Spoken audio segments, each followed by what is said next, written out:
digarisbawahi sebagai dasar untuk pelaksanaan ke depan. Mudah-mudahan ini merupakan bekal, jangan dilihat dari isi atau niatnya dari mengajukan paguyuban. Intinya itu. Yang pertama, ketua dengan renrengan pengurus baru masa bakti 2024-2029 harus ada keberanian untuk bertobat.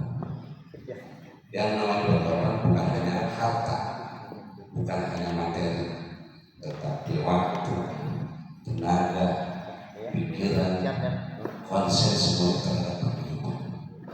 Di situ ada komitmen yang perlu dilaksanakan oleh pengurus yang baru. Tidak banyak alasan, tetapi kalau bergerak untuk kemajuan itu menjadi itu yang pertama.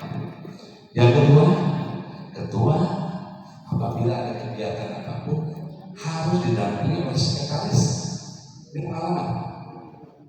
Terus juga didampingi oleh humas, publikasi dan promosi. Kelihatannya ini perlu, kenapa? Karena untuk pendokumentasian. Jangan sampai nanti bingung gitu dalam mau kita melaporkan ada kebingungan. Pengalaman kalau saya tidak tidak berhati-hati dalam aksi celaka, tidak bisa melaporkan apapun. Di sekitarnya harus disimpan aksi yang rapi supaya mudah nanti ketua beserta pengurus untuk melaporkan. Yang ketiga, ketua ada keberanian, memang harus berani mengambil risiko. Yang namanya pimpinan itu selalu menanggung risiko. Halus diomongkan, goreng diomongkan, itu risiko cenderung pimpinan. Di mana saja kepala desa, bupati, ya termasuk juga ketua paguyuban dan lain-lain, itu ada risiko. Mudah-mudahan bisa mengambil risiko itu dengan penuh pertimbangan, segera memberikan keputusan kalau ada permasalahan di paguyuban. Mana yang kita harus melakukan satu, tentunya ya sesepuh atau ketua. Berikutnya, ketua harus berani adalah yang kelima, ketua harus bersikap demokratis, tidak dendek topi, selalu mempertimbangkan apa yang ada. Itu dipertimbangkan dengan sungguh-sungguh. Berikutnya, bukan saja cuma hanya masuk ada yang lain yang keenam, ketua harus memiliki kepemimpinan yang tiga dari ihada dalam yang dipakai juga oleh pimpinan kita yang semestinya ingal sosutulodo iman yoman kaso tutulihan inal sasuntoro artinya dari depan memberikan contoh yang baik.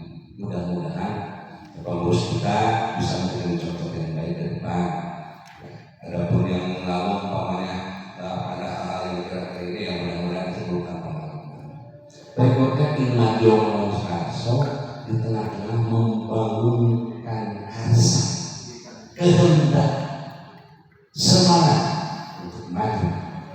Dan yang terakhir yang namanya tubuh handayani dari belakang mendorong solusi paguyuban kita kalau yang berpotensi didorong oleh kita untuk bergerak maju ke depan.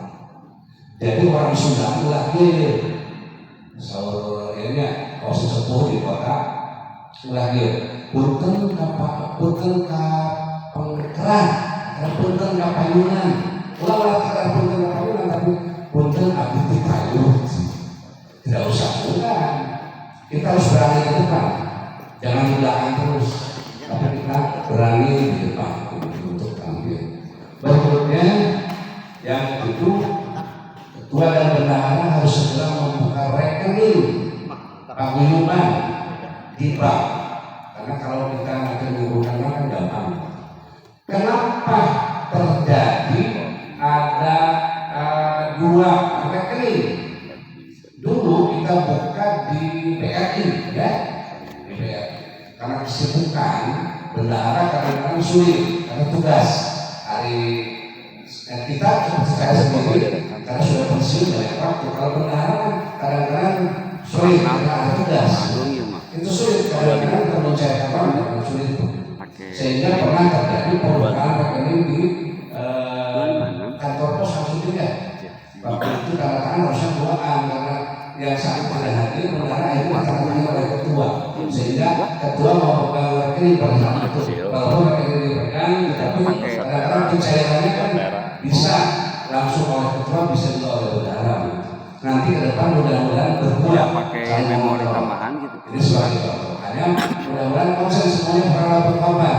Bayangkan sesibuk apapun, kalau memang perlu pencairan, bayar boleh berhadir. Itu kadang-kadang jadi penambah untuk kelancaran dalam organisasi. Berikutnya yang kedelapan, ada beberapa kegiatan atau pekerjaan yang belum selesai sampai saat ini. Di antaranya situs di makam Jayapaya sampai Masukin ya. Terus RKAS dan Jaya Brata belum ada, ya belum dilaksanakan pemakaran. Terus juga Uyun Asia, ini Uyun Asia yang ada di Rawabadak, mudah-mudahan yang prioritas kita nanti setelah satu persatu diselesaikan oleh pengurus yang baru. Berikutnya yang ke-9, penelusuran situs makam Tupak Saifuddin belum kita laksanakan. Mudah-mudahan bisa segera ketemu di Cianjur ya. Tupak Saifuddin yang sekarang sudah mulai ketemu dengan Ustaznya, mudah-mudahan bisa juga kita menelusuri di sana sambil berjalan. Mudah-mudahan bisa masuk ke buku kita, karena itu dari buku ke-25 surat Al-Baqarah. Berikutnya yang ke-10, pengajuan status hukum PPPGS melalui notaris belum berburu maupun saya sekolah kadang-kadang ada yang diprioritaskan. Makanya mudah-mudahan depan ini bisa menjadi prioritas pengurusan. Yang terakhir mungkin pembangunan sekretariat kantor untuk kita. Memang listriknya itu sekretariat. Kalau tidak boleh sekretariat agak sulit rapat kadang-kadang di mana gitu. Memang perlu dipikirkan oleh kita.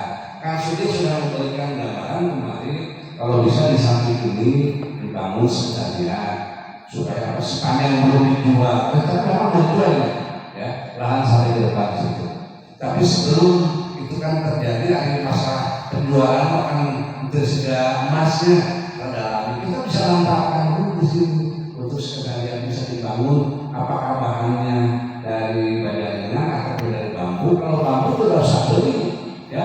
Setiap budaya punya kebun bambu. Kalau setiap ayah kebun bambu di Riau di mana manfaatnya? Manfaatnya seluruh kebun bambunya, maka dimanfaatkan bulan. Ada amal di sekretariat, sekarang ada program yang intinya berapa tema, ada di mana-mana dan berapa sesuai ini. Mudah-mudahan ini merupakan pertimbangan ke depan. Itu saja Pak yang kami sampaikan. Mohon maaf apabila ada kelebihan kata yang bermanfaat, silakan mungkin dilaksanakan yang kira-kira kurang bermanfaat untuk kesempatan. Terima kasih. Wassalamualaikum warahmatullahi wabarakatuh. Waalaikumsalam.